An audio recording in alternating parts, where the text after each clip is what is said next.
Valientes, ¿alguna vez han sentido que tienen que elegir entre seguir sus sueños o ser mamás? ¿O que son mamás y les da miedo perseguir sus sueños por no descuidar su maternidad? ¿O que aún no son mamás, pero están dudando en si pueden conseguir sus sueños y al mismo tiempo ser mamás? Yo creo que este episodio les va a encantar si este es su caso. Quédate conmigo, esto es Valiente con Miedo. Bienvenidos a Valiente con Miedo. Yo soy la Doc Maribel, tu doctora favorita. Pásale, ponte cómodo, ponte cómoda. Hoy quiero decirte que creo firmemente que eres valiente.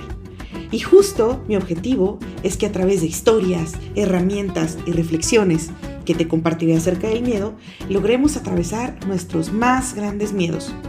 Recuerda que el cobarde vive hasta que el valiente quiere. Hola valientes, pues aquí estamos transmitiendo desde Acapulco, Guerrero, desde la playita y pues estoy muy contenta porque hoy les traigo a una persona muy querida para mí. Me conoce desde hace muchos años, desde que era una bebé. Pues casi, tenía 18, 19 años cuando me conoció y cuando yo tuve la fortuna de conocerla y es una de las mujeres más admirables que he conocido. Ya les contaremos su historia, bueno, ella les contará su historia, a mí me encanta, me parece sumamente interesante. Y ahorita está estrenando faceta de escritora, entonces a mí me encantó. También vamos a hablar un poquito de eso. Y pues ahora sí, bienvenida Marisol. Gracias, muchas gracias. Y una de las razones por las cuales yo quise hacer este podcast y llevar tu voz a más personas es justamente porque eres una mujer que se superó muchísimo. Gracias. Y eres una mujer que fue, o sea, mamá soltera de 2 hijas, que se superó muchísimo. Y me gustaría que hablaras de esa historia tuya, de cómo le hiciste para superarte, porque realmente yo creo que hay muchas mujeres que sienten que no pueden superarse solas con hijos, o que va a ser demasiado difícil al grado de que imposible. Y yo creo que ese miedo nos lleva a muchas mujeres a estar en relaciones muy destructivas y demás, por decir, porque no puedo sola y no puedo superarme sola con hijos y no voy a lograr nada sola con hijos. Y yo creo que tú eres un ejemplo de decir, sí se puede, Sí, claro. porque tú lo hiciste y no tuviste, o sea, ni siquiera apoyo, bueno, ya lo vas a contar, pero como externo de, bueno, como muchas mujeres afortunadamente tienen la bendición de decir, bueno, no estoy con mi pareja, pero pues tengo el apoyo de mi mamá, Así es. de mi hermana, de esto, y tú no, o sea, entonces, para una persona, una mujer en tu misma situación, Marisol, económica, que tú tenías con tu primer niña, con tu segunda, sin el apoyo de tu familia, o sea, ¿cómo le hiciste? Esa es la historia que a mí me gustaría que nos compartieras. Pues mira, te hablé de mi primer miedo de no aprender a leer, de no ser suficiente, pero hay un segundo miedo que es a no ser suficiente madre, ¿sí? A no poder encauzar a 2 hijas hacia un futuro cierto, hacia algo tangible. Entonces, pero aparejado a los miedos, a esos miedos que distingo 3 facetas de los miedos. La primera es el miedo que te llena de adrenalina, pero que prepara a tu cuerpo para la acción. Ok. ¿Sí? Es ese miedo creativo, ese miedo que en algún momento va a detonar las oportunidades y posibilidades para alcanzar tus objetivos y que lo vas a hacer. Pero hay un segundo miedo que es un miedo paralizante. O sea, es un miedo que no te deja ver hacia dónde vas caminando. Es Y ese es el verdadero miedo que tienes que vencer. Ya. Y hay un tercer miedo, que es el miedo, si bien es cierto que está cierta de hasta dónde son los límites de tus fuerzas, pero es un miedo que al mismo tiempo te prepara para la acción. O sea, a ver si lo entendí bien. Como que tu primer miedo, el primer miedo que mencionas, que te prepara para la acción, yo me lo imagino como cuando vas, no sé, un artista va a dar un concierto Exacto. antes de salir al escenario. Es como miedo, pero nervio, pero emoción, pero qué padre, ¿no? Es un miedo creativo. Ajá, o que vas a hablar en público, o algo así, ¿no? Eres pintor y van a ver tu obra, como ese tipo, ¿no? Sí. Yo siempre tengo un cierto como miedito también cada vez que voy a subir un episodio y que les está subiendo en la plataforma, como que sí me entra, ¿no? Pero, o sea, así lo identifico. El segundo que mencionas, el paralizante, justamente es del que te decía, de las mujeres que tienen mucho miedo a separarse de su pareja, aunque no sean felices con la pareja, aunque la pareja les falte el respeto, aunque la pareja, todo este tipo de cosas, pero que dicen, yo sola con hijos, o sea, ¿cómo le voy a hacer? No hay manera, y se paralizan y entonces no, ni se quedan, ni se van. Pero, o sea, es como, ahí estoy, ¿no? Y el tercer miedo que mencionas, como qué ejemplo podrías dar como para entenderlo mejor. Ok. O sea, por ejemplo, estás ya realizando la acción, ¿no? Entonces es como cuando te encuentras a mitad de un río. Ah, sí, ya sé. ¿Sí? Cuál. Ok. Que dices que da lo mismo.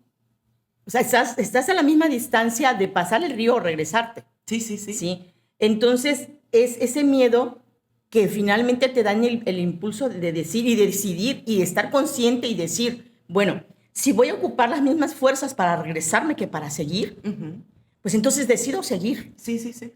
Entonces, es una decisión consciente. del ya merito, ¿no? O del ya casi, ¿no? Sí, pero ese es el miedo consciente. Sí. O sea, es el miedo que finalmente es el miedo bueno, cuando lo sabes distinguir. A mí me pasa, sí, ya te entendí perfecto, porque a mí me pasa mucho cuando estoy haciendo senderismo. Ok. Y que igualmente, o sea, veo la cima bien lejos, pero también veo el inicio bien lejos. Claro. Entonces digo, mejor le sigo. Sí. O sea, finalmente es la sabiduría. Ya. ¿Sí? Es la sabiduría que viene a tu rescate porque estás perdida, ¿no? Porque el agua te está llevando, porque el agua te está arrastrando y porque estás precisamente a la mitad, que es donde el caudal y el cauce es más fuerte. Y entra el pánico. Sí, exacto. Y entonces en donde necesitas aún más fuerzas, pero es precisamente ese miedo al que debemos de acudir. Sí. O sea, es ese miedo consciente, ese miedo de que va a dar lo mismo, voy a utilizar la misma fuerza para regresarme. Entonces, ¿por qué no utilizo esa misma fuerza para finalmente alcanzar mis objetivos? Para finalmente alcanzar mis metas. ¿Sí? Entonces, distingo esos tres miedos. Marisol, es que qué padre porque yo nunca lo había visto. O sea, ese miedo, el tercero, te está indicando que vas por el camino correcto y es como que agárrate. Sí, hasta se me enchina la piel. Y dale, porque vas bien. Así es. O sea, ese miedo te está indicando, vas bien. Claro. O sea, te está hablando. Claro. Y yo no lo había visto. Ay, mira, toda la piel de todo el cuerpo se me está enchinando. Sí, o sea, porque ¡Qué emoción! Sí, es que de repente no sabes distinguir en qué etapa del miedo estás. Claro. ¿Sí? Entonces, cuando finalmente descubres, te decía que te reíste y me dice, ay, esa frase me encantó. O sea, es la cara oculta de la maldad, ¿no? O sea, es la cara oculta, en este caso, del miedo, ¿no? Entonces, el miedo se te va a presentar como miedo, pero cuando tú sabes identificar cada faceta del miedo, entonces ya tienes el camino hecho. O sea, ya llegaste. Y es que a mí me encantó porque ahorita que lo estoy como haciendo consciente, que no lo he hecho consciente, o sea, ya como que me acuerdo de las típicas películas inspiracionales, ¿no? Sí, claro. Y casi siempre culminan así, o sea, que así están es, así. aquí. Están así de lograrlo o no lograrlo. Ajá. ¿Sí? Y algo lo saca, Sí, ¿no? sí, que, o sea, que es precisamente, ese miedo creativo, es esa sabiduría, es ese manifestación del alma, El ¿no? Del espíritu.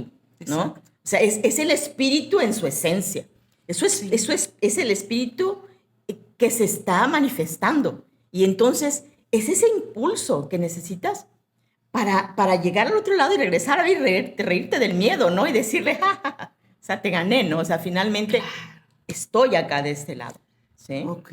Y justamente de ese miedo es del que hablabas cuando iniciamos el podcast, que decías miedo a alcanzar Sí, los exacto, objetivos. exacto. O sea, miedo a no alcanzar mis Ujú. objetivos.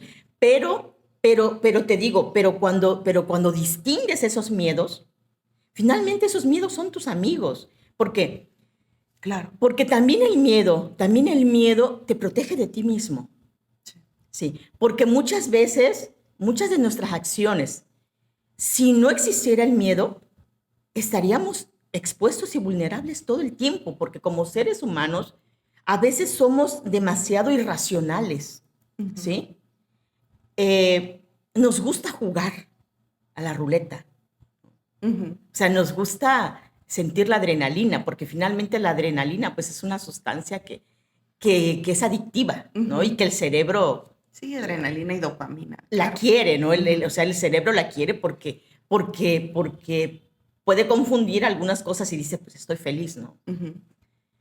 Entonces, pero también te digo, ese miedo nos protege a la vez a nosotros mismos. Y te voy a decir algo muy claro.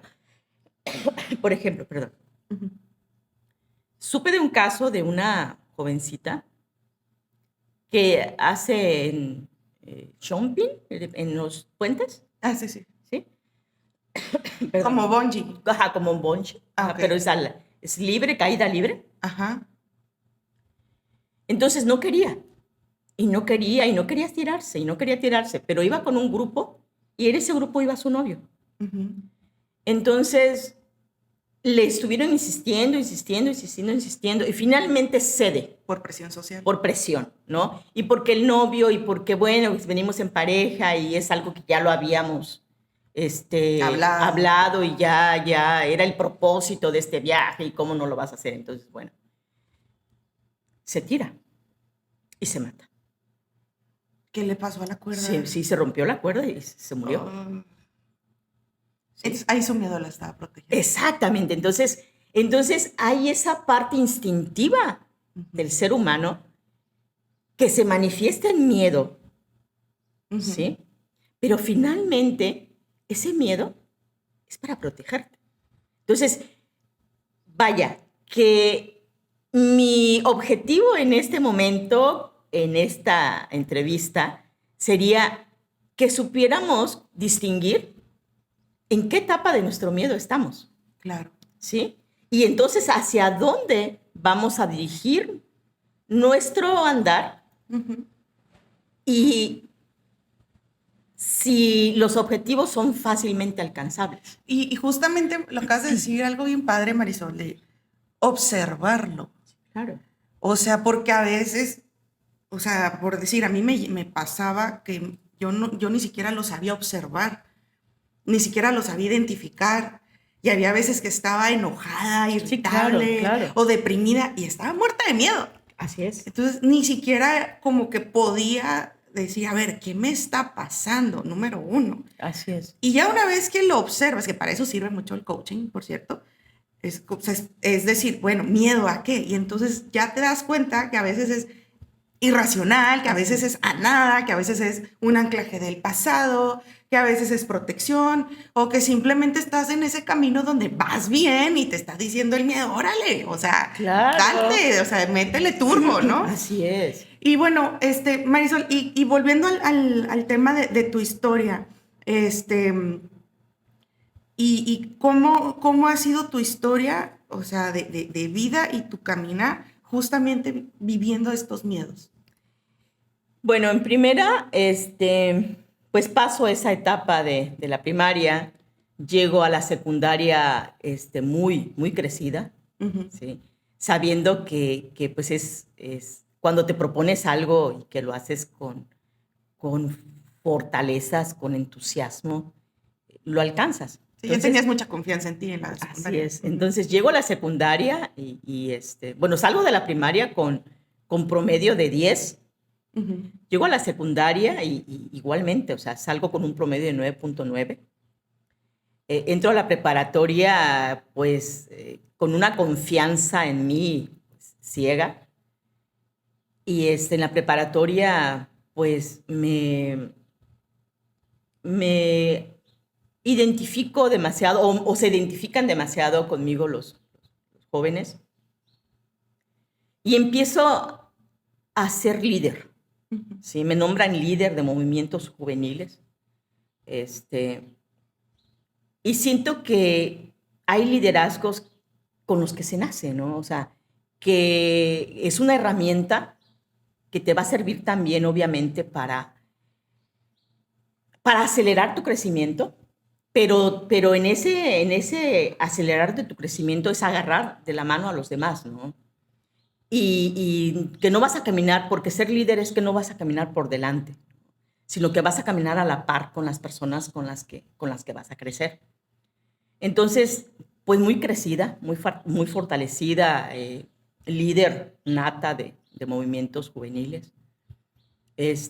Me caso a los 19 años, tengo a Mauritania a los 20. Eh, Antes de eso, a los 19 años, me gano una clave como maestra de telesecundaria. Bueno, estudié, aparejado con la licenciatura, estudié en una normal superior.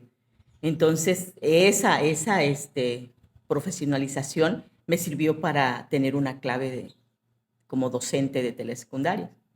Entonces, inicio como docente de telesecundaria y a los 23 años. Ya Mauritania tenía 3 años de haber nacido. Obviamente te estoy hablando que de esos 3 años en lo que pues me estabilizaba, ¿no? Profesionalmente y económicamente, pues fueron años de mucha carencia. Y por ejemplo, Marisol, ahí, eh, o sea, ¿qué edad tenía Mauritania cuando te separaste de su 3 papá? años, exactamente 3 años. 3 años, ok. Sí, Y, y ahí, o sea, ¿detectas uno de estos miedos? sí, claro, claro, claro, claro que sí. O sea, ahí el miedo más grande era a no tener la capacidad económica para darle de comer a mi hija, para comprarle lo que ella necesitaba, para poder cubrir sus necesidades básicas.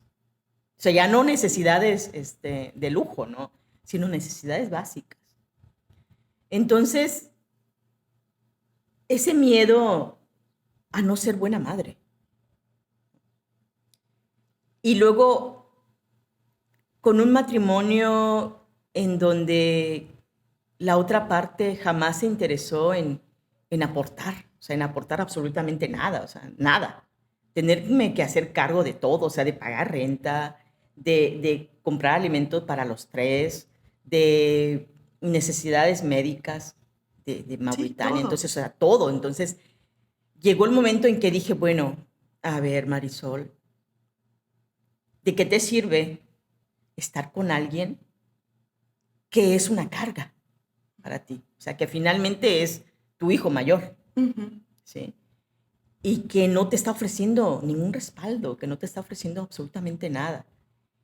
Entonces, en ese momento decidí soltar ese arnés, ¿no? O sea, esa losa Ujú. que me estaba El pues, grillete. aprisionando, ¿no? O sea, que en ningún momento pues, era para sumar voluntades. Entonces, me separo de él, obviamente con miedo, Claro. ¿sí?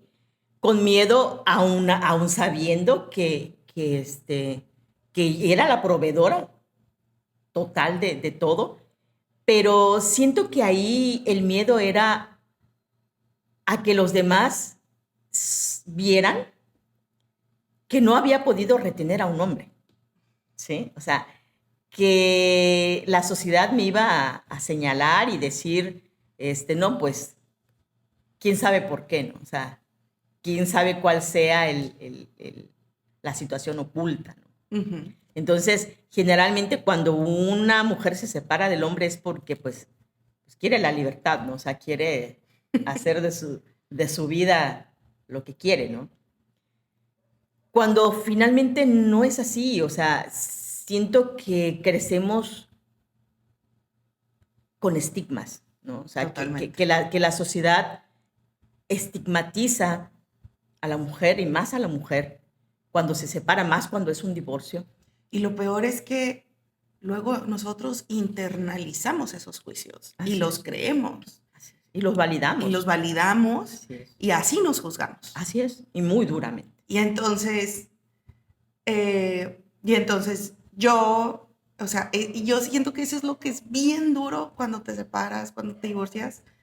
Ese juicio de decir, no, fracasé en esta Así relación, es. fracasé en este matrimonio, si estoy sola, no valgo lo mismo, Así nadie me es. va a querer ahora con una hija de otro hombre. O sea, todos estos juicios que internalizamos que vienen de fuera y que no los cuestionamos y los vemos como justamente verdad, porque lo decimos, pues sí, o sea, una mujer sola con un No hijo vale lo no mismo. vale igual y nadie la va a querer, y Claro. entonces, pues ya fracasó y casi casi que tu vida ya está así, Terminada. Ya. maldecida por siempre, ¿no? Ya. Maldita. Entonces, justamente y acabas de decir algo bien importante, Marisol, me separé con miedo. Sí, con miedo. Porque muchas personas me dicen, Maribel, es que yo necesito dejar de sentir miedo. Y le digo, no, es que eso no va a pasar. No, claro que no.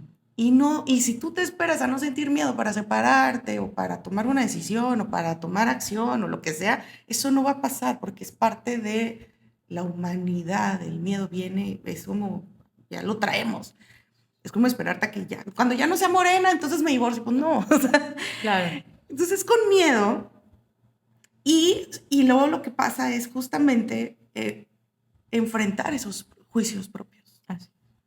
hacer frente a esos juicios propios. Y entonces estás tú con tu niña y luego, ¿qué pasó, Marisol? Pues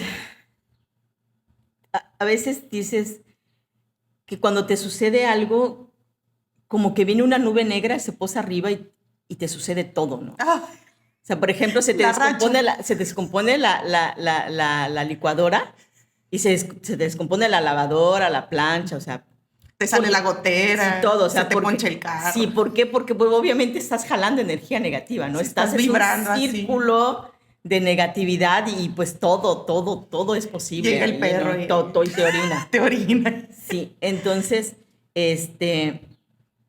me despiden del trabajo. Ay, no. Sí, me despiden del trabajo y tengo que regresar con mi mamá. O sea, divorciada, sin un lugar donde vivir, con una hija y sin trabajo. Entonces, pues era todo. Se cuenta la palabra F, pero Todo, o así sea, tatuada, ¿no? todo. Entonces, pues luchar contra no sentirte nada, ¿no? O sea, luchar contra no sentirte fracasada, porque ahí el problema no es el miedo, es creerte fracasada. O sea, no, ya ni es ni siquiera el miedo, ¿no? Es que ya cuando tú te dices, soy una fracasada, pues ya no tienes nada que hacer, ¿no? Totalmente. Y toda esa confianza que traías de tus dieces, de líder, o sea, de lo buena, o sea, de tu capacidad intelectual, o sea, se quebró. Sí, totalmente. O sea, hubo un momento en que definitivamente dejé de pisar la tierra. O sea, sentía pues, que gravitaba y que andaba pues, en otro planeta. Porque definitivamente son cuestiones muy, muy difíciles de sobrellevar, porque es una viudez física, ¿sí? O sea, enviudas, pero el muerto está vivo. Claro. Entonces, te recuerda a cada momento tu incapacidad, aunque no haya sido tuya, ¿sí? Porque, bueno, estoy abreviando muchas cosas, ¿no? Estoy abreviando, pues, qué pasó en realidad, ¿no? En esta relación. Sí, sí, siempre pues o sea, tu parte responsable y su parte responsable. Entonces, una separación no nada más es, o sea, ahí hay dos partes. O Sí, sea, claro. entonces no es que nomás sea tu culpa o nomás sea culpa de él. O sea, cada quien tiene su propia parte responsable en esto, ¿no? Y luego, ¿qué pasó, Marisol, después de ahí? Sí, entonces vengo y paso meses de angustia, de desolación, de todo, ¿no? Y bien chiquita. Sí, joven, joven, joven. Y resulta que, pues un día las cosas siempre vienen por algo. Ujú. O sea, y yo siempre me he quedado con eso de que no hay mal que dure 100 años, ¿no? Ni tonto que lo resista. Que lo resiste. Entonces, eh, un día voy caminando por la carretera y veo que una persona se baja de un automóvil último modelo y empieza a llamarme. Pero pues el miedo, ¿no? Que dices, pues, ¿quién es? Sí, O claro. qué quiere, o por qué me llama con tanta insistencia. Entonces ya iba de huida cuando me grita mi nombre. Entonces, digo, bueno, entonces es una persona que me conoce. Ujú. Paso de aquel lado y resulta que había sido mi maestro en la preparatoria. Y dejé huella en mis compañeros y en mis maestros. Entonces, muy querida, por cierto, muy querida por toda la planta de docentes ahí en la preparatoria. Y se acordaba muy bien de mí, de mi nombre, quién era, de dónde era y todo. Me dijo, Ujú. dice, yo recordaba que eras de aquí y casi, casi te venía buscando. Dice, Ah. y te encontré. Entonces, pues le cuento mi triste historia de vida, ¿no? Me divorcié, no tengo trabajo, estoy desolada, no sé qué hacer. Y me ofrece la ayuda a través de su hermano. Su hermano era jefe a nivel nacional de telesecundarias. Entonces me dice, vete a México, me dio una tarjeta de recomendación. Vete a México y ve a mi hermano. Y ya mi hermano, él te va a ayudar. Y sí, me voy a México. Con todo y niña. No, Ibas. no, no sola. No, no, pues que no me la podía llevar. Se la dejé a mi hermana y a mi mamá. Entonces, me voy a México. Ese día que llego, no estaba el maestro. Macedo Vences Ujú. se apellida. Espero que esté vivo porque de verdad para mí fue algo invaluable, ¿no? Te En mi cambió la vida, vida. sí, Ujú. totalmente. Entonces, viene y ese día regresó, que andaba de viaje. Me encuentra, o sea, le dijeron que había una persona esperándolo, sale y ya me presento. Me dice, sí, ya mi hermano habló conmigo, no te preocupes, ven, ya sé tu situación. Me dio un nombramiento y un oficio de presentación dirigido al secretario de Educación a nivel estado, o sea, del estado de Guerrero. Entonces, regreso de México y en la semana, pues, comienzo a buscar la forma de proveerme de dinero, ¿no? Para empezar a hacer los trámites. Muy difíciles porque de repente te encuentras con una estructura educativa que no se fija en tus capacidades, ¿no? Que no se fija en tus cualidades, en tus aptitudes y actitudes, sino que qué es lo que ve por fuera, ¿no? Ujú. Entonces me topo con un tipo que quiso este, chantajearme y obviamente pues era un acoso sexual. Entonces, me ofrece que por el lugar que ya tenía asignado, pues pasara una noche con él. ¿Sí? Entonces, salta ahí mi espíritu combativo. Y le dije, a ver, señor, yo no vengo a pedir un lugar de adscripción. Yo traigo un lugar de adscripción ya en mi oficio. Y es a nivel nacional. Y lo voy a hacer valer. Y lo que usted está haciendo es acoso sexual. Y si no quiere verse envuelto en una situación en donde esté en riesgo su trabajo, deme el lugar que me corresponde. Si no, lo voy a ver directamente con el secretario de Educación. Para este entonces, había hecho ya cierta amistad con el secretario de Educación, porque pues no es una vez que tienes que verlos, ¿no? O sea, es un trámite que lleva pues varios procesos y pues que tienes que estar en contacto. Entonces me había dicho él que si tenía algún problema, que le hablara, o que si estaba en la oficina, que entrara directamente a plantearle la situación. Entonces, cuando ya me dirigí a hablar con él, pues el tipo vio que no era una mujer fácil de amedrentar, que sabía muy bien cuál era mi lugar, ¿no? Entonces me dice, no, aquí está tu lugar de adscripción, y que estuvieras tan buena, me dice. Ah, sí, aparte. Sí, O sea, le te dije, invalido. sí, sí. Entonces le dije, pues no es que esté muy buena o no. Simple y sencillamente que voy a estar con alguien porque quiera estar, no porque esté obligada a hacerlo. Espero que haya sido una situación que él aprendiera, ¿no? Una situación de vida, una lección de vida que él aprendiera, ¿no? Ojalá. Ojalá. Entonces, pues ya. Pues esta que no está tan buena, te la querías llevar, ¿eh? Y te quedaste con las ganas. Así es. Entonces, no, pero qué terrible, sí. qué terrible, porque ¿cuántas mujeres ceden? Ceden porque de repente... Por la necesidad, por miedo y o sea... Pero sí, muchas cosas. Pero entonces es ahí en donde te vuelvo a decir que entra la sabiduría del miedo. ¿Sí? Porque si estoy segura de lo que tengo, o sea, de lo que tengo, no tener física o intelectualmente, sino del documento que tenía, o sea, de lo que te estaba respaldando. Sí, así es. Si estoy cierta en eso, ¿por qué tengo que invalidar?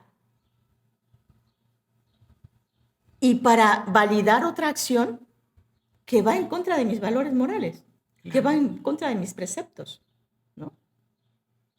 Y que lejos de que me haga sentir bien, pues me va a hacer sentir aún peor. Claro. Entonces dije, no. Y en una época donde no estaba toda la cultura del acoso sexual como está ahorita. Así es. Sí. Cuando más bien es por tu culpa. Ajá. ¿Sí? De seguro te fuiste bien escotada. Y lo provocaste. Sí, o sea, es tu culpa. Por eso te quiso acosar. O sea, es tu culpa. Sí. Sí, ahorita se sigue pensando que es culpa de la persona. Sí. O sea, y más que nada es tu culpa porque hay una situación ontológica de desprestigio a la mujer. O sea, por el simple hecho de que eres mujer. O sea, por el simple hecho de que eres mujer, pues entonces tu valor es menos. Sí. Sí.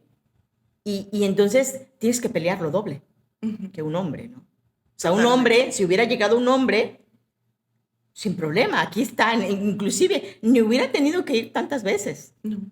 Yo fui muchas veces. ¿Sí? Entonces, si hubiera sido un hombre, al instante, no, pues aquí está, ¿no? Y vámonos a desayunar. Exacto, ¿no? Sí, claro. Entonces, logro mi adscripción, llego a la escuela donde me habían adscrito. Bueno, llego a la zona te tiene que hacer el último oficio que se llama oficio de presentación. Entonces, ya tenía el oficio de adscripción, me dan el oficio de presentación y tengo que presentarme a la escuela. O sea, me la da el supervisor en ese caso. Presento a la escuela y ahí tengo que toparme con otra realidad. Que tienes que pagar una cuota de sufrimiento.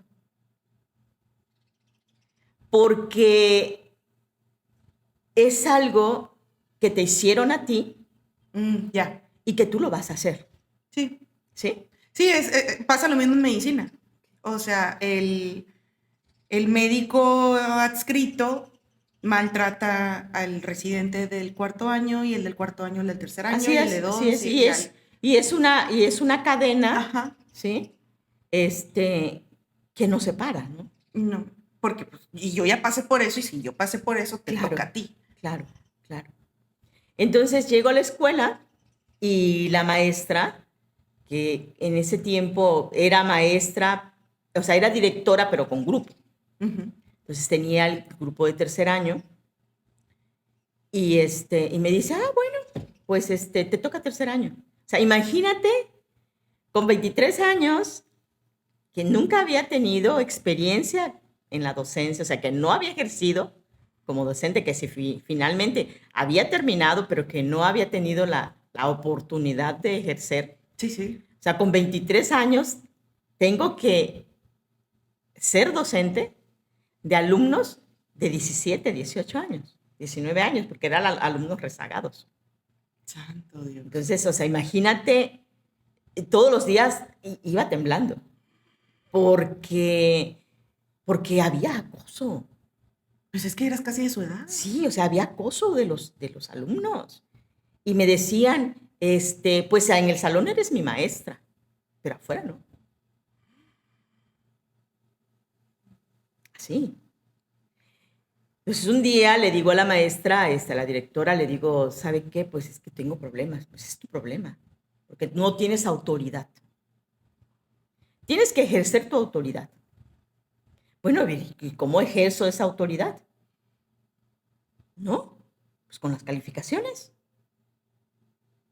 O sea, ahí la calificación se convierte en un medio de coerción. Porque pues finalmente, pues... O sea, si me acosas, se tiene que ver reflejado en tu calificación para que tú dejes de acosarme, sí, claro. aunque no esté justificado académicamente, por así decirlo. Así es. Sí.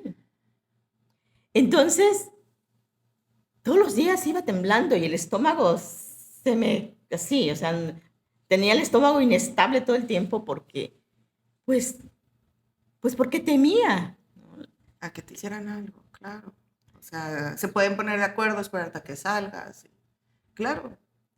Entonces, o sea, imagínate, o sea, pasas de una etapa de duelo, de separación, de abandono, y la cadena va sumando, ¿no? O sea, se va haciendo más angustiante, ¿no? O sea, no tienes trabajo, no tienes una familia, no tienes dónde vivir, y no tienes una estabilidad en el trabajo porque de repente pues estás a expensas, ¿no? de las acciones de los demás. Entonces, el miedo tiene que jugar su papel, ¿no? Y finalmente sobreponerte y demostrar una tranquilidad que estás lejos de sentir.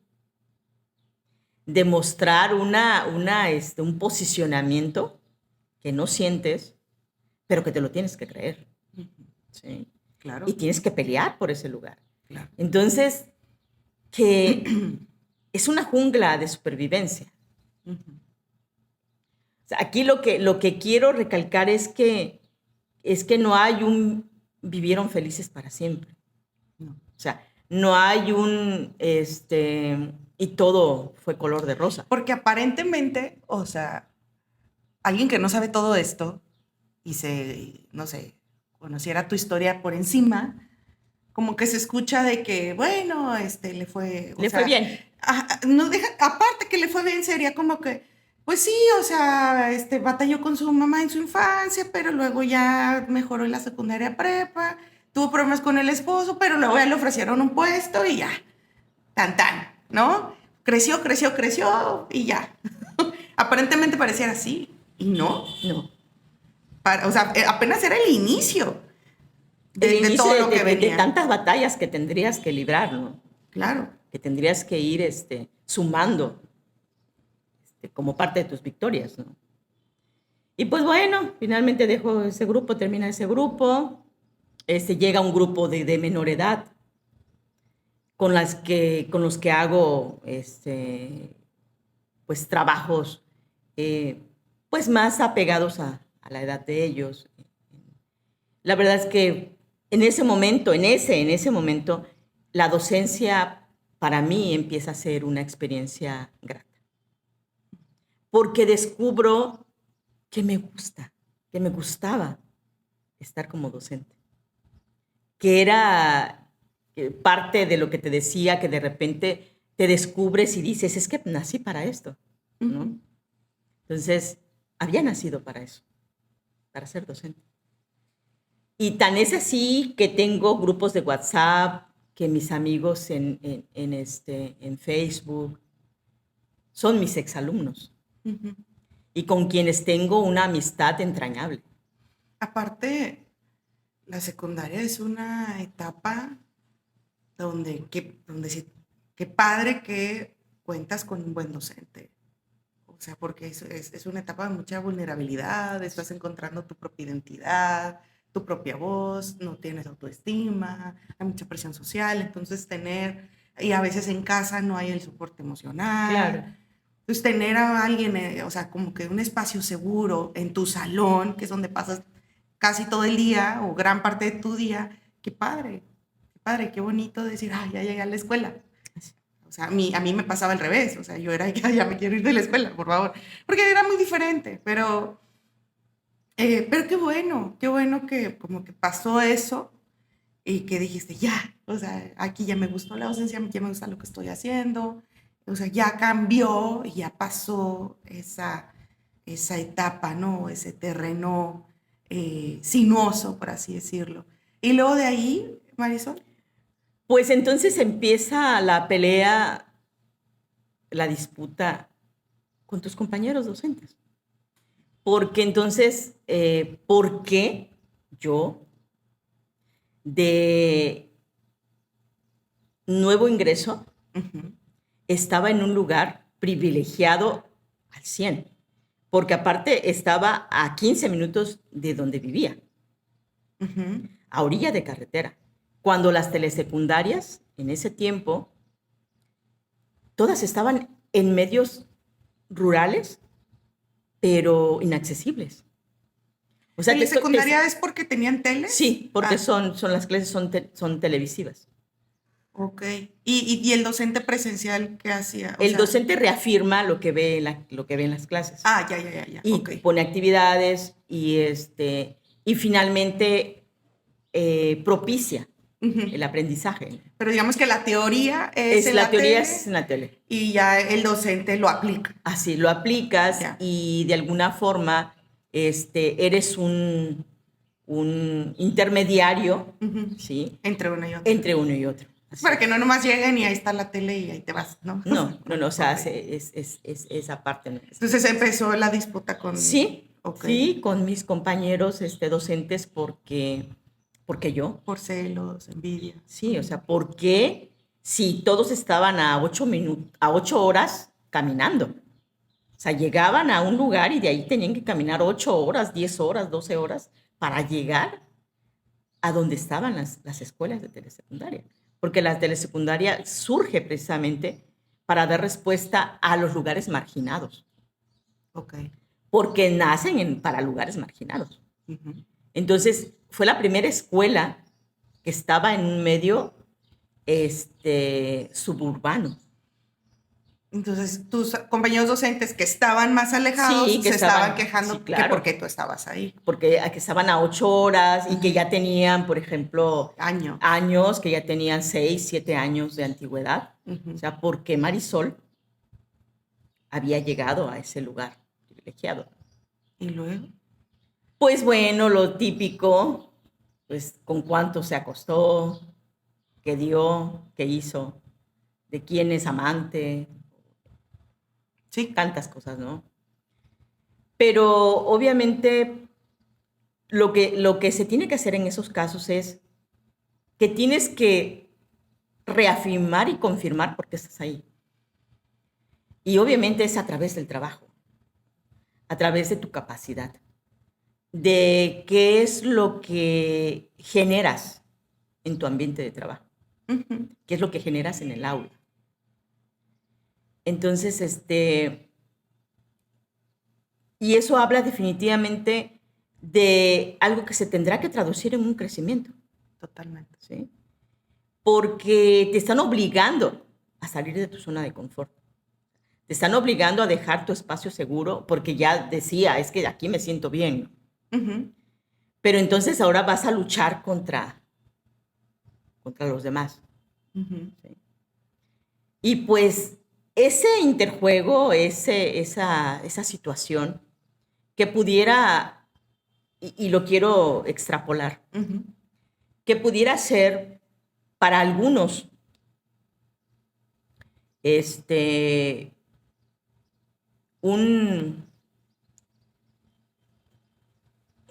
o sea, como una prisión, como algo que los limita. Que te limita, o sea, que no te dejaría crecer. Cuando aprendes a enfrentar eso y decides revertirlo, se va a convertir en un impulso, en una fuerza que te va a generar cambios. Sí, o sea, se volvió a tu favor. Desde cómo te percibes, desde cómo te perciben los demás y cómo quieres que los demás piensen de ti finalmente. O sea, ¿qué es lo que te vas a demostrar a ti misma? Y en eso demostrarte a ti misma es lo que vas a ganar en los demás. ¿Sí? Es el espacio que vas a ganar. Es el espacio que vas a pelear. Tiempo. No, claro. Claro que toma tiempo, sí. Exactamente. Toma tiempo, te voy a decir por qué. Porque es fácil ganar una plaza de docente y quedarte en donde estás. Pero cuando tienes esa presión, te tienes que mover. Sí, te tienes que mover. Y entonces, ¿qué fue para mí? Fue un acicate. Y decir, ok, las cosas están así. Bueno, entonces voy a crecer. Y busqué clases personales. Afortunadamente tenía, porque mi hermano falleció. Mi hermano era ingeniero topógrafo geodesta y era buenísimo para las matemáticas. Entonces, él fue mi tutor 2 años, mi hermano. Me pegué con él y dije, ¿sabes qué, hermano? Si bien es cierto, hay cosas que aprendí, pero hay cosas que definitivamente no sé. Y él me enseñaba. Busqué clases particulares de inglés. No tanto para poder hablar inglés, sino para siquiera saber cómo. Porque, bueno, tengo que explicar que en el subsistema de telesecundarias es un docente por grupo. Por lo tanto, das todas las asignaturas. Desde español hasta educación artística, educación física, educación tecnológica, o sea, todo. Cuando pues en la secundaria donde yo estuve, entraba el de inglés y se iba, y entraba la biología, y entraba y así iban los maestros. No, y nosotros no, o sea, nosotros teníamos que manejar todo. Entonces, pues empecé a tomar mis clases, pero para hacerte mejor. Así es, pero porque quería demostrar que estaban errados. Claro. O sea, que no había sido algo fortuito. Que estaba ahí porque tenía un respaldo profesional. Y porque tenía la habilidad, las aptitudes y actitudes para hacerlo. Claro. Entonces, bueno, pues comencé a estudiar. Hice una licenciatura en telesecundaria. Hice una licenciatura en medio básico. Y obviamente, pues todo eso se empieza a reflejar tanto en la forma en cómo propicias los aprendizajes, cómo creas los ambientes de aprendizaje y cómo todo eso en un conjunto va a mejorar El nivel académico. el nivel académico y el nivel de aprovechamiento, ¿no? de cada alumno. Ujú. Entonces empecé a figurar en concursos de matemáticas, Claro. por ejemplo, de narrativa, de cuento, de artística, por ejemplo, en bailables. Y me comencé a afianzar como una docente que tenía un compromiso que iba más allá de ser una simple docente. Pero además de eso, ya tenías otra hija. Ya tenía a Dayana. O sea, era Sí. todo eso, tus clases, Sí, claro. Sí, lidiar con claro. toda la situación. Todo. Y además, en casa Sí. tenías a dos hijas. Sí, a una hija recién nacida, que aparte, digo, qué bueno que me haces ese acotamiento porque de repente me voy por una sola línea, tienes razón, con una niña que nació prematura de 6 meses, 3 semanas, que nació pesando 1,2 kilos, que tenía una estatura de 30 centímetros. Entonces, y que era una niña que necesitaba cuidados porque su sistema, sus sistemas no habían madurado. Claro, Sí. sus pulmones, todo. Sí, bueno, sí, su sistema respiratorio y todo, estaba maduro, pero el sistema circulatorio, el sistema digestivo, Sí. que es de los últimos que maduran, Ujú. no lo tenía. O sea, no lo tenía. Y por lo prematura tú todavía no lactabas. Pues fíjate que sí, Ay, porque qué el cuerpo es sabio. Sí, sí. Y Ah, cuando qué bueno. cuando ella nació, le daba pecho. O sea, ya no estuvo en incubadora. No, ahorita. nada. O sea, ella cuando Ok. nació queriendo comer y me la pegué al instante y no hubo problemas con eso. Pero el problema era que ella necesitaba fórmulas especiales, Ujú. ¿sí? Porque su sistema digestivo no había madurado. Entonces ella siempre estuvo por debajo del peso normal. Ujú. O sea, por ejemplo, si ella tenía 1 año, tenía un peso de una niña de 6 meses, de 5 meses, 6 meses. O sea, ella siempre tuvo un peso por debajo de... El percentil. Sí, así es. Entonces, pues sí, lidiar con eso. Y ahora pues eran 2 hijas. Pero bueno, afortunadamente ahí puedo decir a favor que pues no estaba sola, o sea, estaba el papá de Dayana, que la verdad fue un hombre que me apoyó muchísimo, muchísimo con las dos, porque Mauritania adoptó a Miguel como su papá. Ujú. O sea, al revés, o sea, bueno, Ujú. ambos, ¿no? Y fue su papá siempre. Y ahí, ¿qué edad tenía Mauri? Mauritania tenía 9 años. 9. 9 años. Y Dayana pues estaba Recién nacida. Entonces, sé que muchas veces la falta de recursos económicos te hace hacer cosas, ¿no? Y me siento culpable en esa situación porque Mauritania tuvo que ayudarme con su hermanita. Ella tenía que ayudarme a cuidarla. Ujú. Ella la cuidaba. Entonces, por ejemplo, ella la cuidaba de lo que salía de la escuela a lo que llegaba, a lo que yo llegaba a la casa. Sí, o sea, que esas horas Ese tiempo ella tenía que estaba al ayudar. pendiente de la bebé y todo. Sí, ella le daba de comer, pues era una niña pequeñita de 4 meses. Entonces, recuerda ella una anécdota y sé que en su momento pues fue doloroso, pero no lo entiendes hasta después. Llego de trabajar y la tenía porque era una niña, aparte el coeficiente intelectual de Dayana era muy alto. Ujú. Entonces, por ejemplo, ella su motricidad, ella a los 40 días ya se volteaba. A los 4 meses ya gateaba. Entonces, y ella la sentaba en una sillita y se sentaba. O sea, estaba ella. Y le estaba dando un jugo. O sea, era una cositita chiquita y Sí, ya gateando. sí, ya. Pues, sí. Las muñecas, con decirte que los vestidos de las muñecas se los ponía ella. ¿De verdad? Sí.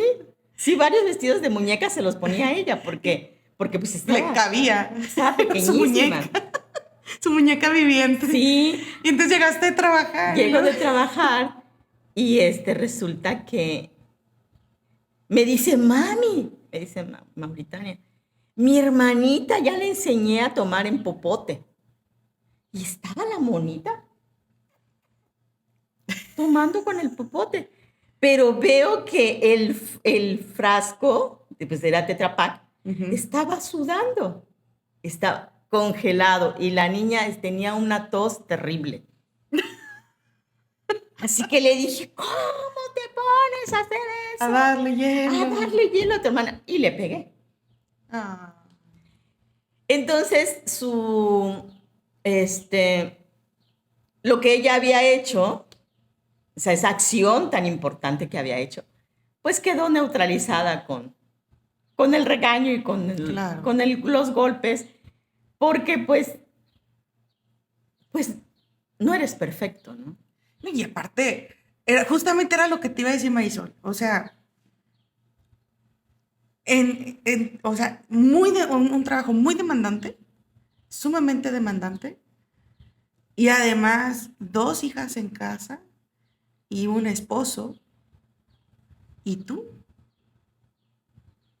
O sea, que eso también le pasa a muchas mamás. O sea, donde, ok, el trabajo es súper demandante, las niñas, esto, el otro, y pues ellas son el último lugar. Sí. Sí. Entonces, ¿de dónde Marisol va a tener recursos para paciencia y para, o sea, como, pues simplemente era tratar de sobrevivir la situación en ese momento, lo Sí. mejor que podía. Pero bueno, pero eso no me exime que a estas alturas sí lo vea Sí, como algo que debí de haber manejado de una mejor manera. Claro que después lo hice, ¿no? O sea, sí. ya después le digo, mamacita, es que sabes qué, tu hermanita tiene mucha tos y le estás dando frío y lo frío le hace daño. Pero pues ya había hecho Ujú, lo primero claro. que no debió de haber sido. Ujú, Pero bueno, tienes la capacidad para reconocer que te equivocaste, ¿no? totalmente.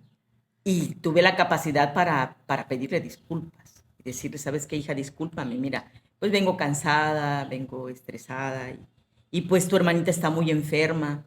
Entonces, pues en las noches no duerme y yo tenía que levantarme en la madrugada. Aparte, o sea, aparte tenía que atender a la niña en la madrugada, tenía que darle pecho, tenía que pararme a hacerle biberón. Entonces, Y todo lo que conlleva y una casa, ropa, sí, y comida, súper. todo lo que conlleva el trabajo, ¿no?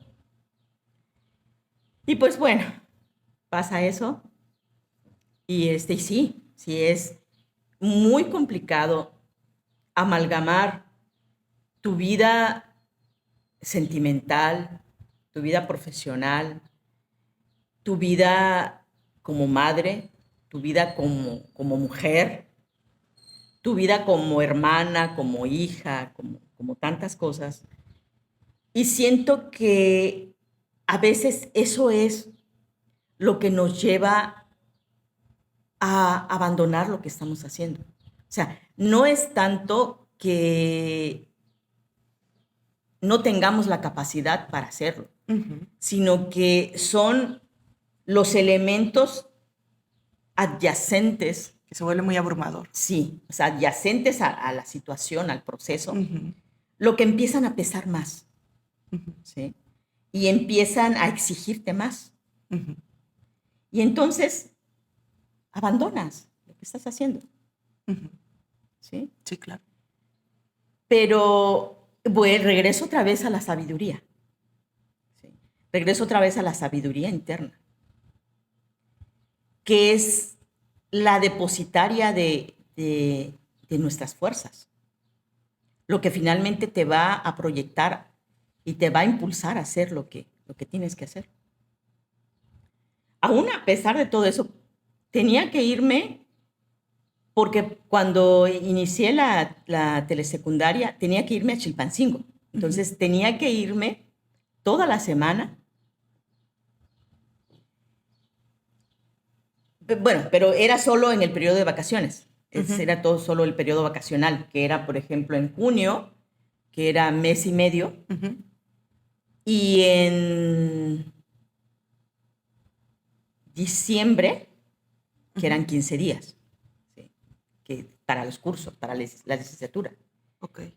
Entonces, porque eran licenciaturas de verano, o en verano, que les llaman licenciaturas en verano, que son en vacaciones, solo periodos vacacionales. Pero bueno, entonces, pero de todos modos, tenía que dejar a la niña, tenía que dejar a Mauritania y tenía que irme a estudiar. Y regresar los fines de semana y regresar, pues a hacer todo lo que se tenía que hacer, dejar todo preparado y regresarme otra vez a estudiar. Pero cuando tienes muy firmes tus propósitos, cuando sabes que todo te va a llevar al límite, lo vas a hacer. ¿Sí? Lo vas a hacer porque empeñas tu credibilidad en eso. Y pues bueno, finalmente hice la licenciatura en telesecundarias, hice una licenciatura en medio básico, hice mi primer maestría en competencias profesionales para la docencia, hice una segunda maestría en educación secundaria y hice un doctorado en ciencias de la educación. Entonces, eso de alguna forma me permitió tener una plataforma, ¿sí? A través del cual vas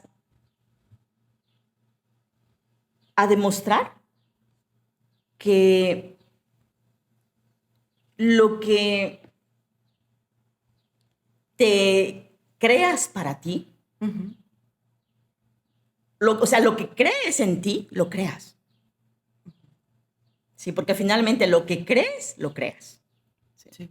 Entonces, me lo creí. O sea, creí que era posible hacerlo con un esfuerzo abrumador. Porque quien ha alcanzado sus objetivos sin un esfuerzo tan demandante, no sé qué tan imperiosa pueda ser su victoria. Claro. Sí. O sea, qué tanto pueda disfrutar de esa victoria, no lo sé. Oye, Marisol, y por ejemplo, te llegaban a decir comentarios de, ay, ¿te crees mucho? O comentarios de, ya, Marisol, pues ya tienes un trabajo, ya tienes una plaza, ya tienes un buen ingreso, tus hijas, o sea, ¿qué más? O sea, ¿como para qué? Mejor ese tiempo dedícaselo a tus hijas, ¿no? Hay de todo. Okay. Sí, o sea, hay personas que inclusive llegan hasta pensar que es algo adictivo, ¿no? O sea, o que es, si eso no es, digo, no lo sé, para cubrir otras necesidades. Para mí, en todos mis procesos, fue para lograr mis objetivos. Porque yo, Maribel, ahí sí, lo confieso, yo sí llegué a hacer muchos cursos y muchas cosas porque no me sentía suficiente. O sea, no iban encaminadas a un objetivo en particular o porque yo tengo estos planes y entonces yo, no, era porque yo, o sea, tuve como la fortuna y la bendición de ser muy inteligente también y tener cuadros de honor y diplomas y y entonces, pues eso le gustaba mucho a mis papás y fue la manera en la que yo llamé su atención de una manera positiva, ¿no?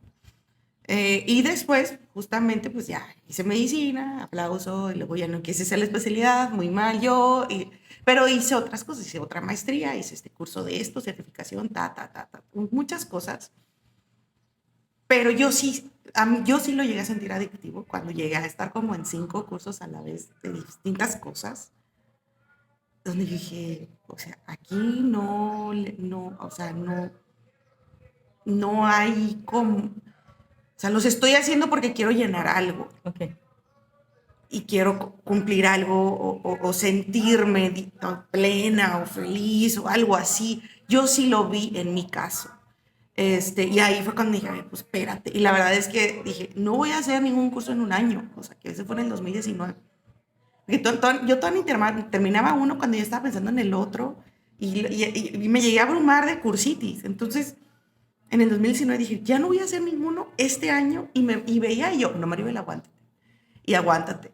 Porque yo me di cuenta que era eso en mí y entonces al no tener el distractor del curso, pues ya iba, justamente Tienes que fue, estar contigo. exactamente, exactamente, ya tenía que verme a mí Claro. y darme cuenta que era un sentido de que yo no me sentía suficiente o no me sentía valiosa si yo no estaba haciendo un curso o estudiando algo, ¿no? Pero en tu caso, por eso te lo pregunté, o sea, porque justamente si a mí me hubieran hecho un comentario así de, oye, Maribel, ya te crees mucho y no sé qué, y muy sabionda, pues a quién quieres impresionar y a mí sí me hubiera dolido, porque mis razones eran distintas. Y en tu caso, pues no, porque tú sabías, pues, o sea, mi objetivo es este, Claro, y mi maestría y esto es para alcanzar eso, claro. no es para llenar un vacío. Porque finalmente, en todo ese trayecto, bueno, estuve como docente, Ujú. galardonada siempre, porque siempre tuve el compromiso de hacer las cosas lo mejor. Me gané una clave de directora, pero mi objetivo era ser supervisora. Fue mi objetivo desde que entré a la docencia. Supervisora es arriba de directora. Sí, Ah, ok. Yo creo que cuando yo te conocí estabas en directora.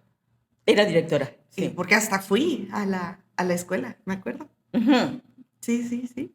Sí, entonces mi objetivo era ser supervisora, pero no ser una supervisora, bueno, o tener un cargo de supervisor por recomendación, Ujú. sino por currículum, que en ese tiempo nadie, nadie había obtenido una supervisión por currículum. Pero, y como no tenía quien me propusiera, como nunca tuve respaldos, Influencias, nada. bueno, influencias, tuve muchas influencias, pero siento que parte de mí, y quizá el ego, ¿no? Estaba Ujú. hablando también ahí, era que quería ser supervisora, pero por méritos. O sea, no porque me hubieran recomendado, porque O sea, tú me hubieran querías porque apadrinado, realmente era la mejor opción. O y sea, porque nunca había sido así. O sea, porque ujú. nadie se había ganado una clave de supervisor por currículum. Ok. Entonces, lo que nadie sabe es que las plazas que se dieron de supervisores fueron por gestión que hice. O sea, hice gestión con el gobernador en ese tiempo, era Ceferino Torreblanca Galindo, que era el gobernador de aquí de Guerrero. Y estaba como jefe de los trabajadores a nivel estado, el contador José Luis Usuárregui Soberanis. Entonces empecé primero a acercarme al contador José Luis, que en opinión de todos era un ser déspota, era prepotente, autoritario, pero siempre he dicho que de acuerdo a cómo tú tratas y percibes a las otras personas, es lo que vas a desencadenar para que te traten y te perciban a ti. Entonces, siempre lo percibí como una persona que tenía una autoridad y que parte de esa autoridad, pues no era ser precisamente carismático, ¿no? O sea, tenía que tener esa fuerza para imponer. Esa imagen. Esa imagen para imponerse, ¿no? Claro. Entonces, pero llegué y derribé sus barreras. Y conmigo fue una persona totalmente distinta a la opinión de todos. Conmigo fue un ser humano que siempre me brindó su tiempo, que siempre estuvo, y digo estuvo porque infortunadamente falleció, ¿sí? Siempre estuvo atento a lo que pudiera suscitarse con ese trámite. Y ahí fue cuando hicieron la gestión para ahí se hizo. Sí, ahí se hizo, autorizaron 20 supervisiones a través del escalafón. Sí, entonces, digo, es algo que nadie sabe, pero pues que tampoco voy contando a los cuatro vientos, ¿no? O sea, son cosas, son gestiones que muchas veces realizas y sin que los demás se den cuenta, ¿no? Pero sin embargo siguen siendo una victoria. Sí, pues como dicen, ¿no? Héroes anónimos. Así es.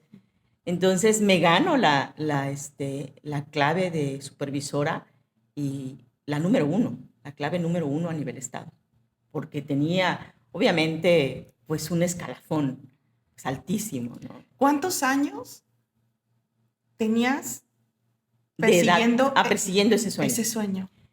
Fueron 17 años. ¿Qué sentiste cuando te lo dieron, Marisol? Sentí que había valido la pena el trayecto. Sí, porque finalmente lo que subyace a tu triunfo es el trayecto, ¿no? Claro, el proceso. O sea, el proceso, Sí. cómo lo vives, ¿no? O sea, cómo te vas proveyendo de todos los elementos que finalmente vas a necesitar para alcanzar tus ideales, ¿no? Porque yo, o sea, me imagino ese momento, o sea, cuando te lo dieron y ver en retrospectiva tus carreras, tu primer día de maestra, sí. Tus hijas, sí. Las veces que se ofrecían cosas con ellas y tú tenías que estudiar. Así es. Las veces que tenías que moverte cuando tenías, o sea, y ese dilema y esa encrucijada en la que están muchas madres de necesito hacer esto y mi hija me está pidiendo jugar, me está pidiendo ir allá, y esa culpa, ¿no? Que con la que viene con la placenta Claro. de no les dedico suficiente tiempo, esto, y decir, aquí estoy, y este fue el objetivo, y aquí está, y es un esfuerzo de las tres. Pero siento, sí, qué bueno que lo traes a colación. Siento que para todo hay tiempo. Con Dayana jugué a la casita, siempre, porque Dayana nace con adultos. Uh-huh. Sí, o sea, no había niños. No, pues Mauri ya era adolescente. Adolescente, exactamente. Cuando Mauritania tenía 15 años. Ella tenía 5. Ella tenía 5 y ya Mauritania pues ya era de tardeadas, ya era de la faldita. Bien vaga, que es la mujer. Ya era que si me las gustaba, amigas. Las amigas, que si me gustaba un chico. Y Dayana era de que, hermana, quiero jugar. Oh. A la casita, al tecito, quiero jugar al papá y a la mamá, quiero jugar. Entonces, como no tenía, y siempre me coercionaba y me decía, es que quiero un hermanito. Pues sí. Sí, ¿no? Quiero un hermanito. Porque... Mejor un perro. Le compré perros. Pues sí. Quiero un hermanito. Pero pues ya en mis planes no estaba el hermanito, ¿no? Uh-huh. No, aparte de eso, porque después de ella, como fue un embarazo de alto Sí, riesgo pues ya. y un parto de alto riesgo, Pues ya era poner tu vida en riesgo. sí, claro, y entonces me hice la salpingo. Claro, claro. Entonces ya no podía. Pero tampoco pues le podía explicar a ella, ¿no? A esa edad, y es que me hice la salpingo, porque por esto, por esto. Pues sí. Entonces, lo que hacía era jugar con ella.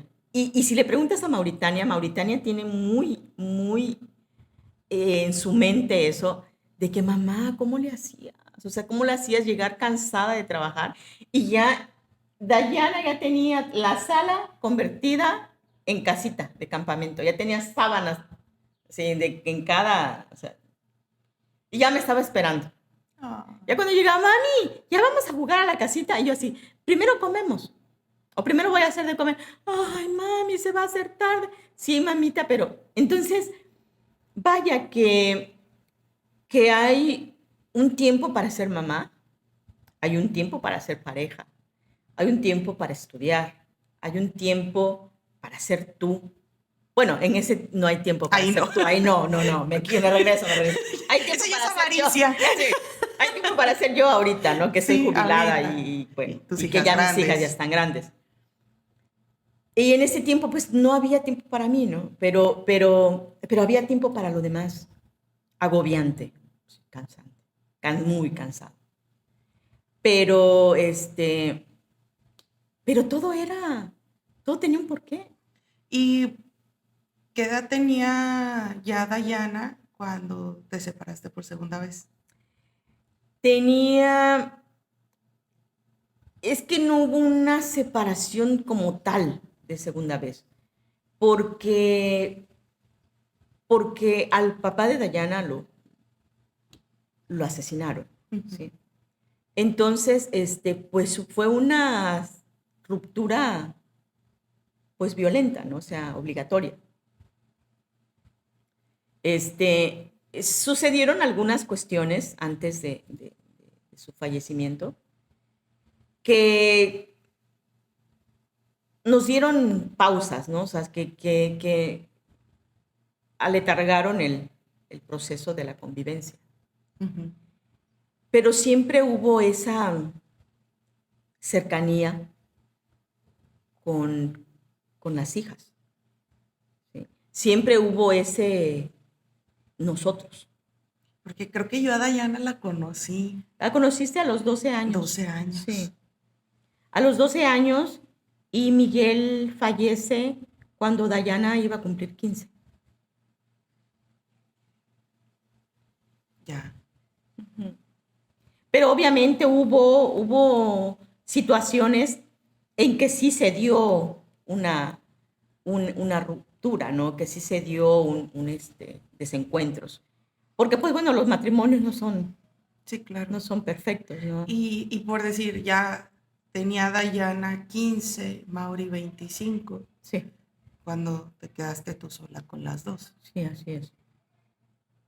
Siento que en la edad más, bueno, que en sí me quedé sola desde que Dayana tenía 12. Ujú. Sí, porque Con, yo cuando te conocí ya no estaba Miguel, o sea, en tu casa. sí, No, así ya no es. estaba. Estaba presente Ajá. como figura y todo eso, pero ya conmigo había habido ya cuestiones que nos estaban ya separando. Sí, claro. Entonces, pues agarrar el timón sola desde entonces, ¿no? Porque pues él fue papá de Mauritania. O Ujú. sea, ocupó el papel de papá de Mauritania y ella así lo vio y así lo sintió. Entonces Mauri ha tenido dos duelos de papá. Sí, sí, así es. Ha tenido dos duelos. Uno sin que haya fallecido y que físicamente está vivo, Sí, y el otro que fue que el falleció. que falleció, ¿no? Y después de, o sea, y después de eso, ¿cuándo fue que te dieron lo de la supervisión? La supervisión la gané, pues fíjate que precisamente cuando Dayana cumplió, sí, 15 años, fíjate. Cuando Dayana cumplió 15 años, me gané la supervisión. Bueno, no me la dieron, me gané la supervisión. Y pues obviamente pues ya las cuestiones pues eran más exigencia profesionalmente, pero pues también eran más recursos, ¿no? Claro. Ya había pues una mayor calidad de vida con ellas. Fíjate que quiero contar algo. Uh-huh. Nunca entendí antes por qué siempre decían, no sé si lo has escuchado, dice que cada hijo trae su torta bajo el brazo. Ah, sí. Fíjate que no lo entendía, pero cuando nació Dayana, me gané la dirección. Cuando nació Dayana, compramos nuestra casa. Entonces, o sea, ahí entendí por qué dicen que cada hijo trae una torta bajo el brazo. O sea, cada hijo trae posibilidades y oportunidades para lograr o para hacer algo que has querido hacer. Nosotros queríamos tener nuestra casa, ¿desde cuándo? Porque pues estábamos rentando, pues el dinero no alcanzaba. Entonces, cuando nace Dayana, se cristalizan. Compramos nuestra primer casa y me dieron mi clave de directora. Wow.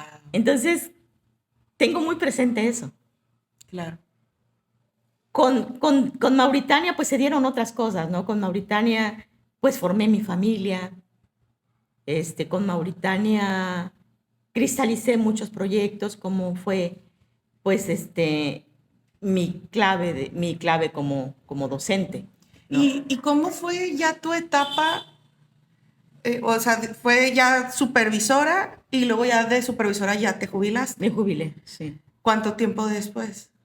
Fíjate que estuve muy poco tiempo como supervisora, estuve 5 años. 5 años. 5 años como supervisora y me jubilé.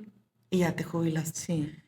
¿Y cómo fue ya esa nueva etapa ya de jubilada, Marisol? Caótica. Mira, quiero decirte que en el trayecto descubrí muchas cosas. Descubrí que finalmente nací para ser docente, no para ser ni directora ni supervisora. Uh-huh. Que esos fueron títulos que adquirí, Uh-huh. pero que mi pasión siempre fue ser docente frente a grupos. O sea, tu misión de vida fue ser docente. Fue ser eso, o sea, porque cuando ya estaba como directora, querías grupo. quería grupo. Claro. Sí, o sea, nunca estuve satisfecha. Nomás de administrativa. Ajá. Sí, ¿no? Entonces, me descubrí que podía tener muchos cargos, pero lo que finalmente quería hacer era ser docente.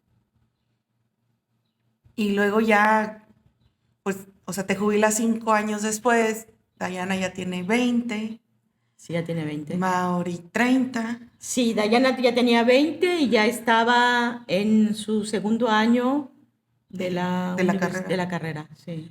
Y Mauri 30. Y luego ya tenías... Mauritania ya había terminado su carrera de psicóloga. De psicóloga. Uh-huh. Y ya tienes el tiempo. Ya tengo el tiempo. ¿Y qué pasa ahí? Bueno, cuando me jubilo, metí mi baja por jubilación. Y a los 15 días regresé porque quería que me volvieran a contratar, que me regresaran mi... ¡Ay, no!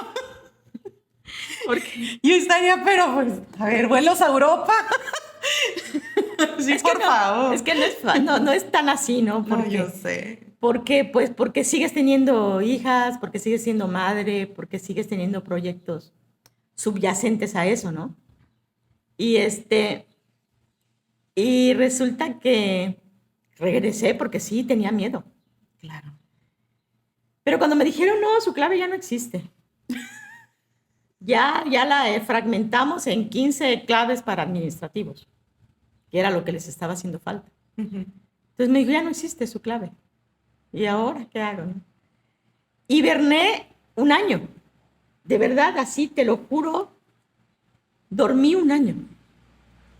Dormía, me levantaba, comía y dormía Me levantaba, volvía a comer. De verdad, de Qué verdad. rico. Pues fíjate que hasta entonces me di cuenta que mi cuerpo necesitaba un descanso. Claro. Que mi cuerpo este, ya había acumulado cansancios Y muy añejos, bien ¿no? merecido, O sea, aparte. cansancios de maternidad, cansancios de estudiar, o sea, cansancios de todo, ¿no? Profesionales. Entonces, dormí así, te lo juro, un año. Y ya después dije, no, ya no puedo seguir durmiendo. Me fui a Cancún porque decreté a los 18 años y los decretos son poderosos. Ujú. A los 18 años de repente dije, voy a vivir en Cancún. Nunca supe cómo. Solo que cuando me jubilé, al año, fue posible irme a Cancún e iniciar una vida en Cancún. Y me fui sin más y dejé a mis hijas. Mis hijas se quedaron Otra aquí. vez, a la aventura. A la aventura me fui. Y hice muchas cosas en Cancún. Fui broker independiente, hice subdivisiones de hectáreas, vendí terrenos. ¿Y cómo fue que empezaste a escribir? Entonces, cuando empecé a escribir, bueno, vivía en Cancún, empezó la pandemia. Bueno, yo no necesitaba de una pandemia, la verdad, Para que me aislaran. para que me aislaran. Yo vivo feliz aislada, me aíslo solita. Y pues como no podías ir a la playa, porque no podías ir al súper, entonces dije, bueno, pues voy a hacer productivo mi tiempo. Para esto me descubrí escritora cuando hice mi primer tesis de maestría. Resulta que mi tesis de maestría fue un libro. O sea, mi tesis de maestría fue un libro.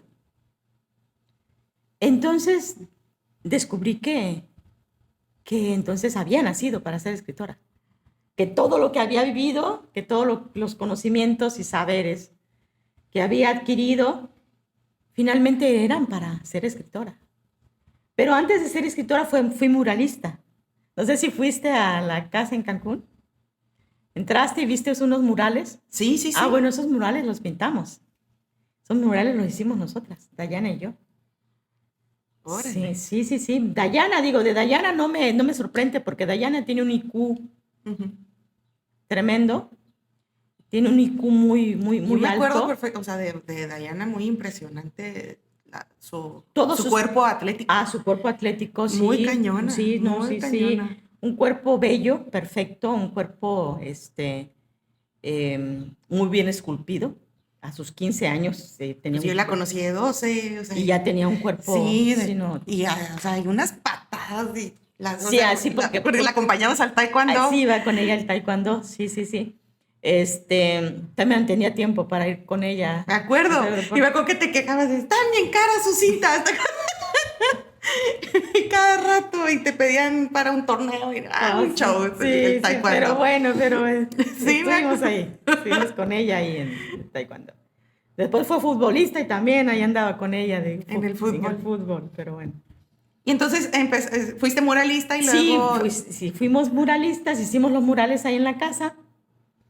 Y pues es que dijimos, bueno, yo dije, bueno, tal vez pues nos tardemos como un mes, 2 meses, 3 meses. No, resulta que nos tardamos 2 días en hacer los murales.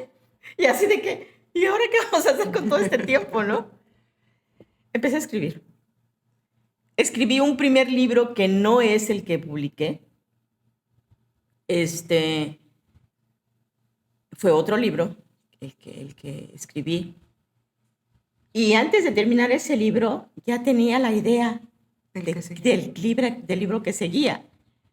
Y cuando iba a mitad de ese libro, ya había iniciado el tercer libro. Y entonces, en año y medio, escribí 5 libros. Escribí 5 libros, publiqué apenas el primer libro, y pues estoy en mi faceta de escritora. Que es el primer libro publicado, más no el primer escrito. No es el primer escrito. Sí. Y ese libro que ya está publicado, que se llama Los Relatos de la Muerte. Los Relatos de la Muerte, Víctima o Verdugo. Ajá. Que en un momento me voy a desaparecer porque lo voy a traer. Se los voy a presentar. Sí, ay, se me olvidó decirte. No, puedo poner la foto. Ah, ok. Ajá, sí, para que no te vayas. Ese libro, ¿por qué? ¿De dónde nació? ¿De la idea o cómo está? Cuéntanoslo. Bueno, ese libro en particular ¿Cómo se gestó? es porque en tu vida está presente la muerte en todas tus etapas, en todos tus ciclos. Entonces, falleció una hermana que no conocí, falleció un hermano al que quise muchísimo, Aníbal se llamaba. El mayor.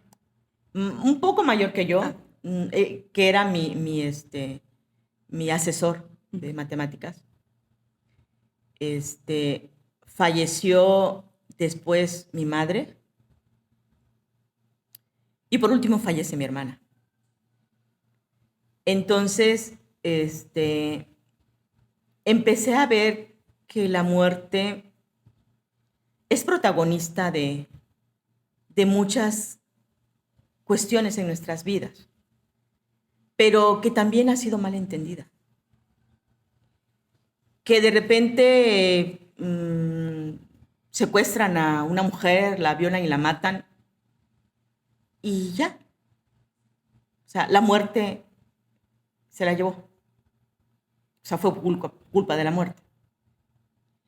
Un francotirador se le ocurre ponerse en una torre y matar a 18. ¿Sí? Entrar a una escuela. Entrar a una escuela y matar. Se le ocurre de repente declarar una guerra. Lanzar misiles, lanzar bombas. Se les ocurre secuestrar a 43 alumnos y jamás volver a saber de ellos. Entonces, si bien es cierto, la muerte es una deidad que nos va mostrando sus diferentes facetas, pero que finalmente se descubre ella como una herramienta de destrucción del hombre. Y entonces empieza a mostrar su faceta humana y nos muestra mayor humanidad que los seres humanos. Porque aparejado de tantos sucesos, de tantos acontecimientos que pasan en la vida, de repente dicen, bueno, pero es que se salvó. ¿Sí? Ah, sí. Sí, o sea, se salvó milagrosamente.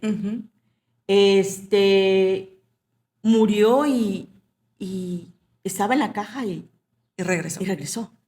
Entonces, no le estamos dando esa credibilidad a la muerte. La estamos viendo en su faceta sanguinaria, cruel, cuando solo ha sido utilizada. O sea, en la guerra, la muerte tiene la culpa de 3,000 muertos, 4,000, 5,000, en el holocausto, millones. ¿Tuvo la culpa? Entonces, ¿es víctima o es verdugo? Y es ahí donde empiezo a cuestionarme cuál es la verdadera cara de la muerte. ¿Cuál es esa cara oculta que no hemos visto de la muerte? Y que además también está este otro lado, ¿no? O sea, cuando la muerte se lleva a bebés, niños, ¿no? O sea, no discrimina. O sea, sí, pero por ejemplo, hago una diferenciación muy grande. Cuando es una muerte natural, por muerte natural, y cuando es una muerte creada. Entonces, cuando es una muerte natural, hay ciclos marcados en tu vida, o sea, que naces con ciclos marcados, ¿sí? Entonces, que son ontológicos, que son acásicos, que van más allá, ¿sí? O sea, que van más allá de la verbalización de la muerte. Sí, por ejemplo, mi tío, que falleció, hermano de mi papá, se murió a los 33, 34, en un accidente automovilístico donde él, o sea, como que se recostó y la cabeza la puso así sobre la puerta y justo ahí impactó el carro. Todos los demás del auto, ni un rasguño, no les pasó absolutamente nada, ni a la persona del otro auto. Entonces, ahí sí es como dicen, ya le tocaba, ¿no? O también hay otros dichos de que cuando te toca, aunque te quites, ¿no? Y cuando te pongas, Y cuando no te toca, aunque te pongas. Ajá, y cuando no te toca, aunque te pongas. Y yo siento que ahí es el caso. Y hay otros casos como los que tú dices, donde incluso son estrategias, como el 11 de septiembre. O sea, que todas esas muertes fueron, o sea, son estrategias para causar para tener, o sea, como, pues una guerra, ¿no? Claro. Que de hecho hay gente que por eso, con todo este tema de las pandemias, mucha gente dice, es una estrategia para otro fin. Claro. Que todavía no se ve. Sí, que son las teorías conspiranoicas, ¿no? Ajá. Que nos hablan, que nos van llevando hacia allá. Exactamente. Entonces, pero ahora yo te quiero preguntar, ¿le tocaba y no? Porque quien lo impacta es el que genera la muerte, no es la muerte. ¿Sí me entiendes? Entonces ahí tampoco es verdugo, es víctima. La muerte es víctima. Porque ¿quién lo mató? Un ser humano. Que venía alcoholizado, que venía drogado, que venía a exceso de velocidad. ¿Ya me entiendes? Sí, no sé la verdad. O se equivocó, se distrajo, no sé. Pero fue error humano. No fue porque la muerte de repente apareció y lo mató. No, y la verdad es que mi tío eligió ir ahí, porque iban de madrugada, iban de noche, iban a una fiesta. O sea, él también lo decidió y los demás. Y mi papá todavía le dijo, hermano, no te vayas, ¿para qué te vas? Quédate aquí. Y luego todavía mi papá se culpa porque dice, ¿por qué no les poché las llantas? Ya sabes, ¿no? Que eso también pasa mucho.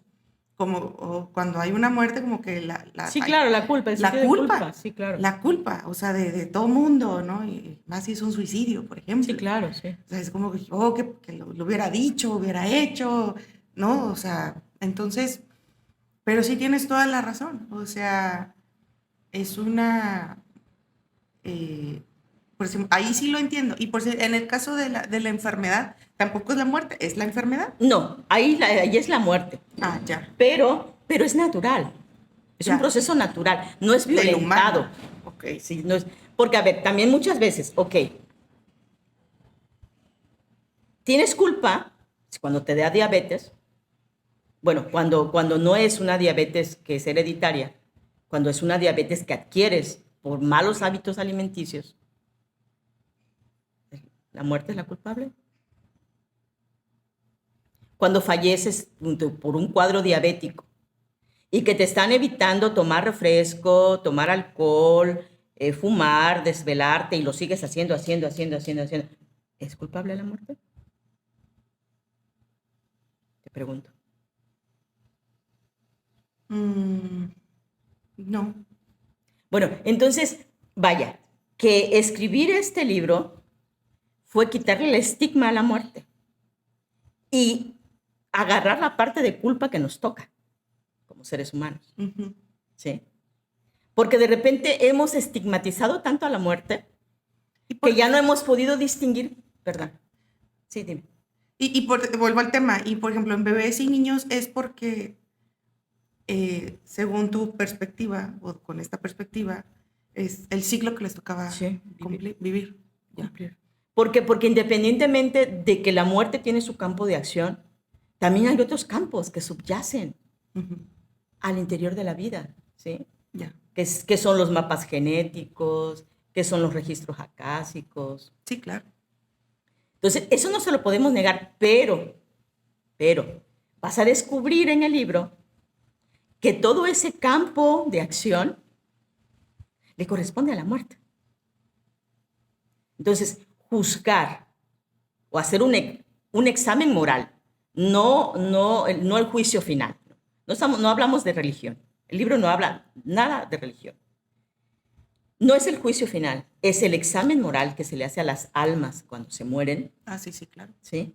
Entonces, ese campo de acción le corresponde a la muerte. Pero ahí el libro te va a decir la transformación que surge en la muerte para llegar a ser una deidad que pueda hacer un examen moral. Porque antes era solo muerte. O sea, quiero dejar también picada a tu audiencia que antes era solo muerte. Claro. Pero después, como una necesidad, porque, o sea, no podía llegar y matar y ya te maté.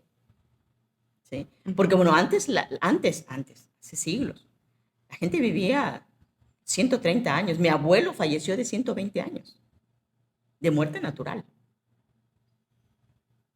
¿Sí? Entonces, antes vivían muchos años.